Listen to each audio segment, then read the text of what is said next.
Hello everyone, I'm Stephanie Newton from stephanienewtonhomeopathy.com. I practice homeopathy from right here in my home in West Palm Beach, Florida. Today I'm going to talk about how I choose a remedy. So let's get started.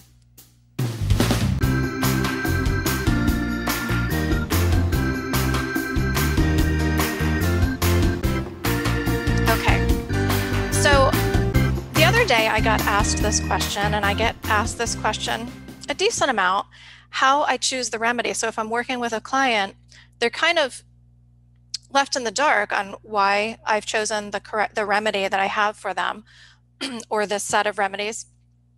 And so I'm making this video not only to direct them to for further explanation, but also just for anyone who's curious about the process.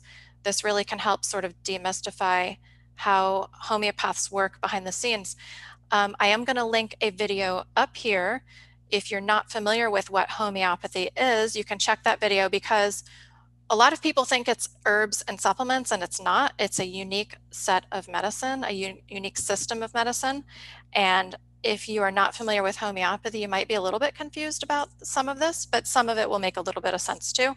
So for example, this is a homeopathic remedy. I think I got this at Whole Foods.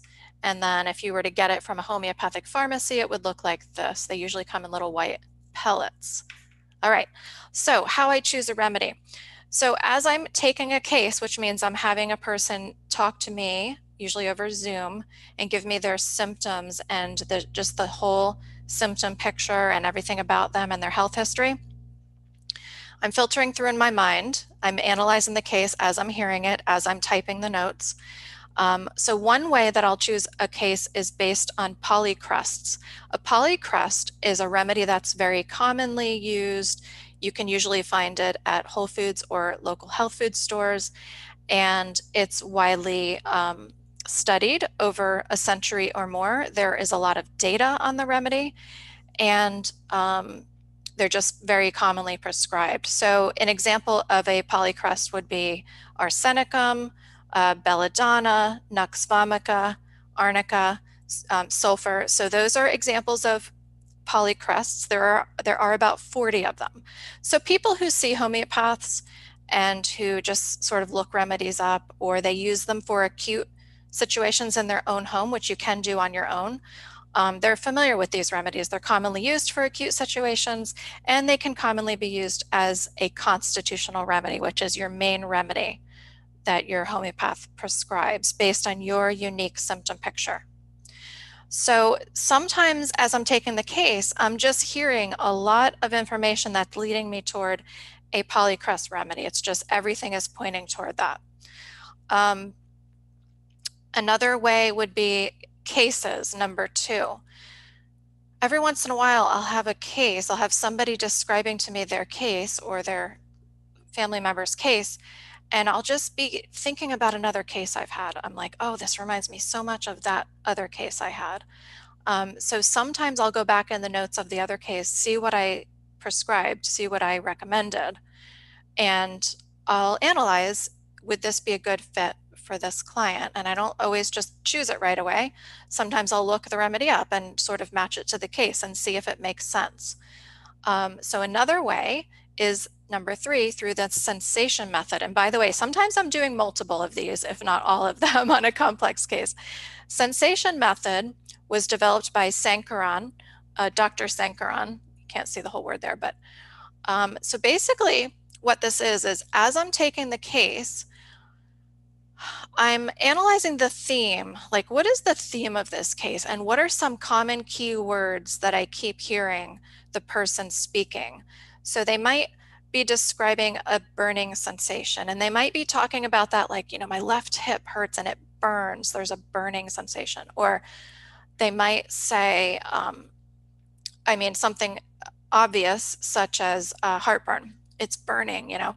They might even use the word burning on a mental or emotional level, you know, as they're talking about how they feel about different situations or how they are emotionally. They might use the word burning. I'm just burning for this situation to get better. Or they might say, you know, this person made me angry and it just burns me up. So if I just hear burning, burning, burning, burning throughout the case, I'm like, I'm looking at that word as a key word. I also might see themes of like everything that's described comes back to loneliness or abandonment, whatever. So with the sensation method, in my mind, I'm categorizing the case into one of three categories, either animal, plant, or mineral, because those are the three main categories of homeopathic remedies. Animal cases have their own sort of feel and look and keywords.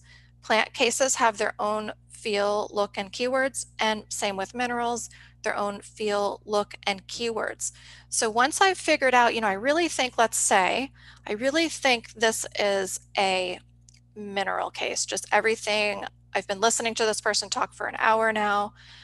I've been asking questions and just everything just feels and seems like it belongs in the mineral category. At that point, I'll start looking in the different classifications of minerals, which, as you can imagine, would lead me to the periodic table.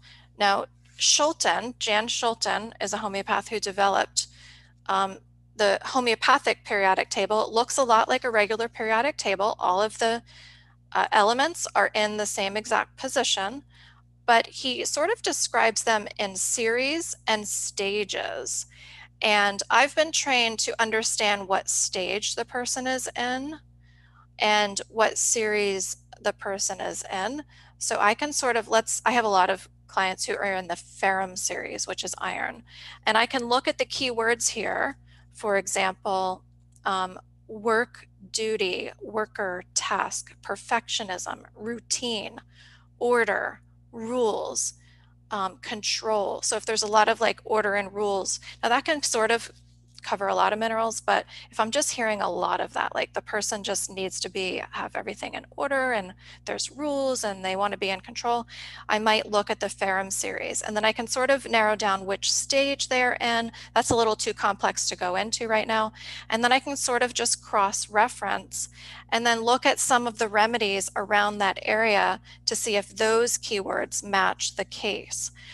Sometimes what I'll do is I will also, let's say I come up with a mineral that I think this person needs, I'll also sort of cross-reference it with like, okay, does it make sense if it's a polychrest mineral? I might repertorize the case, which I'll talk about in a moment, to just make sure that what I did to narrow down that case to that remedy makes sense, and if this repertorization backs it up. I just happen to be sort of analytical that way, and that I like to have, you know, more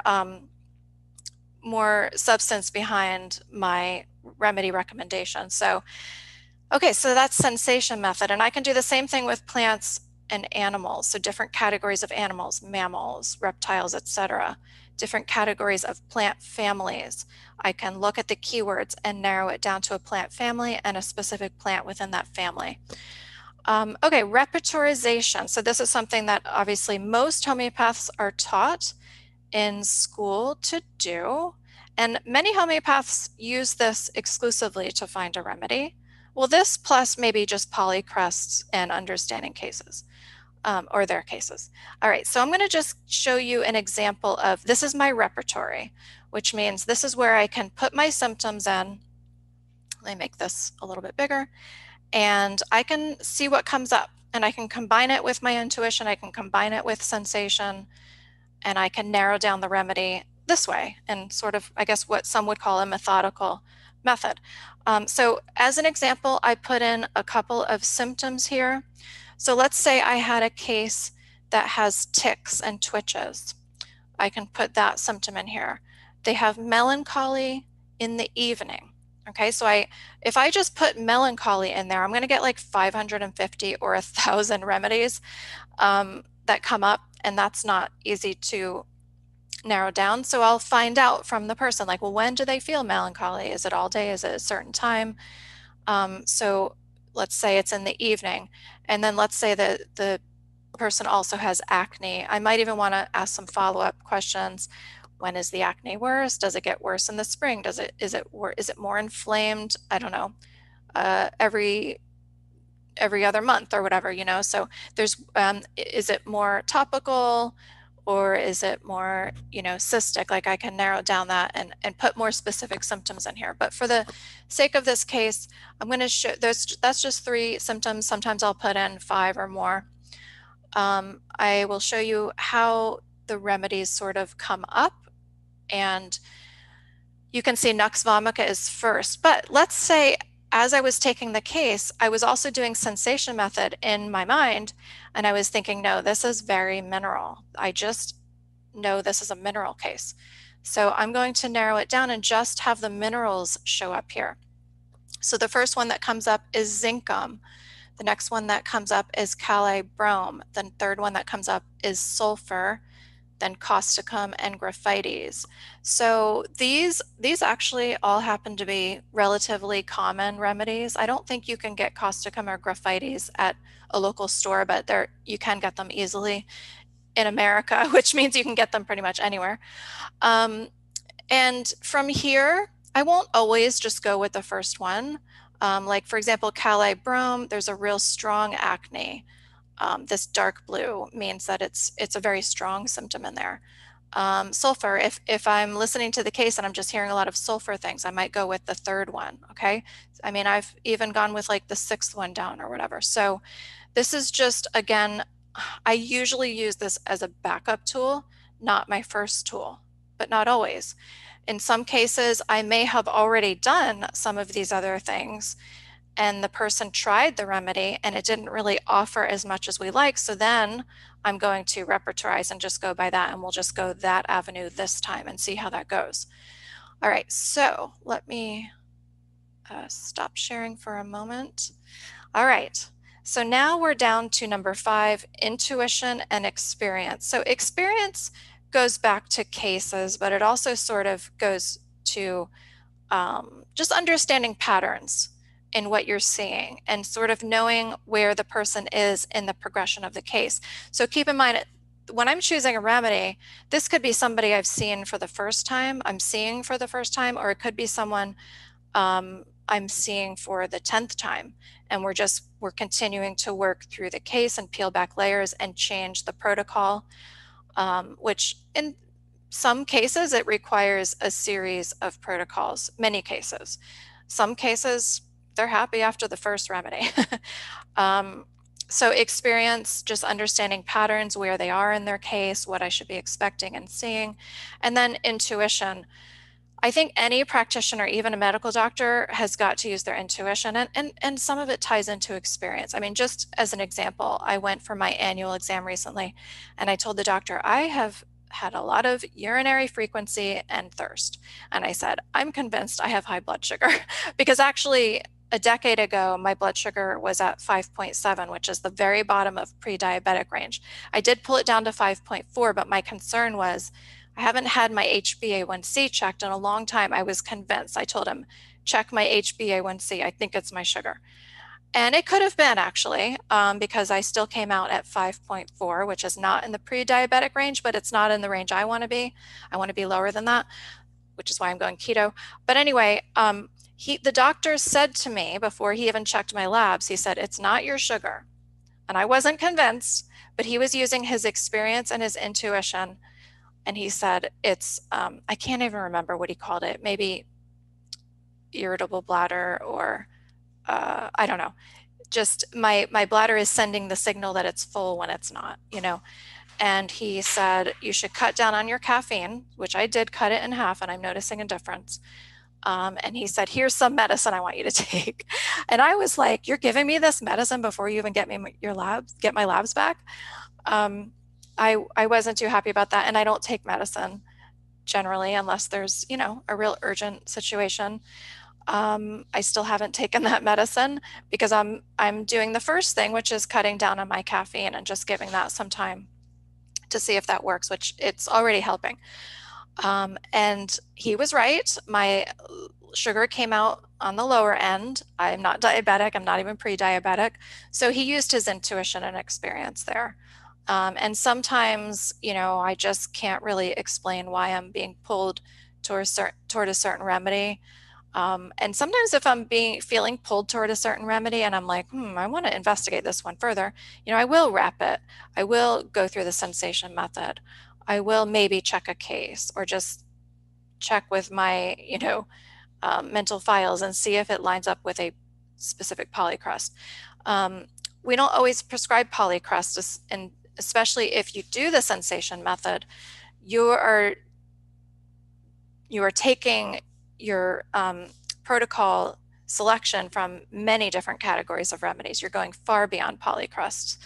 And that's why a lot of times people won't have even heard of the remedies that I'm suggesting, and they'll have to get them at homeopathic pharmacies.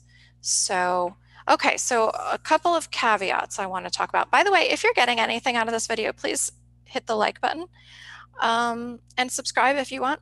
So, okay, I already talked about how I'll combine a couple of these approaches to figure out which remedy. And I did mention, so oftentimes when I give a remedy, I will tell the person, I want you to contact me 2 weeks after you take the first dose. And I'm giving the dosing instructions. Oftentimes it's like every third day or every fifth day or once a week, once every 10 days, whatever it is. And I'll say, I want you to contact me 10 days after, or 2 weeks after the first dose. And at that time, if what I'm hearing through email is, nothing happened, I will either have them go up in potency, or I'll just kind of go back to the drawing board and say, okay, let's see, I picked a polycrest last time. That's just the method I chose and went for. This time I'm going to do sensation method, or last time I went sensation method, now I'm going to use repertorization to choose this person's remedy. So that is, so even before you come back for a follow-up, sometimes I'm going back to the drawing board and sort of reworking the case. Okay, so sometimes, now this is usually in the situation where I've been working with someone for a few months and we're just not seeing enough. Maybe they said, well, I'm sleeping a little better and, I'm waking up a little easier, but that's all we're getting, which is actually, that's great, right? Who doesn't want to sleep better and wake up easier? Waking up is not a fun part of life for some people. But let's just say I've been working with someone, and nothing's working. I will look at what is possibly blocking the case. So in that case, there may be a miasm remedy, which is usually a nosode. And I'm not going to get too much into this now, but sometimes I have to choose from 10 different categories. I sort of put the person into a specific miasm, a category, an overall category, and I have to choose the nosode that will clear the block from that miasm. Now that might make 0 sense, but it's just another process of clearing a block. I'll have to make another video on that.